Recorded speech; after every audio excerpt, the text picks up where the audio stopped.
Hello, welcome to Math Shortcut. My name is Walter. Today we are going to see the shortcut on multiplying two numbers that their last digit they sum to 10. Example 56 multiplied by 54.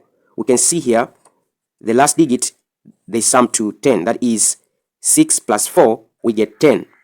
The second condition, the remaining digit they are supposed to be the same. Here, the last two digits we get it by multiplying 6 multiplied by 4.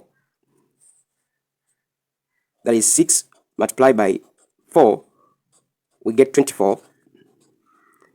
That will fill the two digits to the right. And the remaining two digits to the left is going to be filled by taking 5 multiplied by the next number, that is 6. That is going to be 5 multiplied by 6.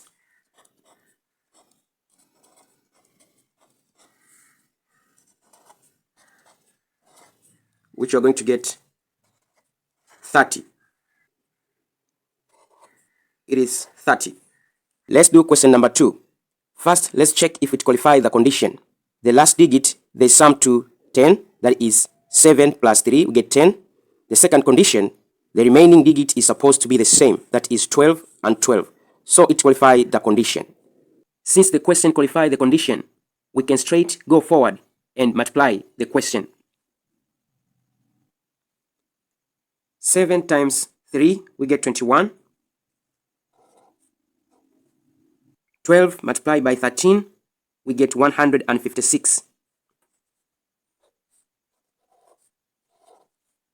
And this is how fast you can multiply the number. The only condition to follow is last digit must sum up to 10 and the rest digit must be the same. If you find this video helpful, please subscribe, share and comment. For more video on Math Shortcut, you can check my playlist over here. Thank you very much for listening. Don't forget to subscribe, share and comment to this video. See you next time. Bye.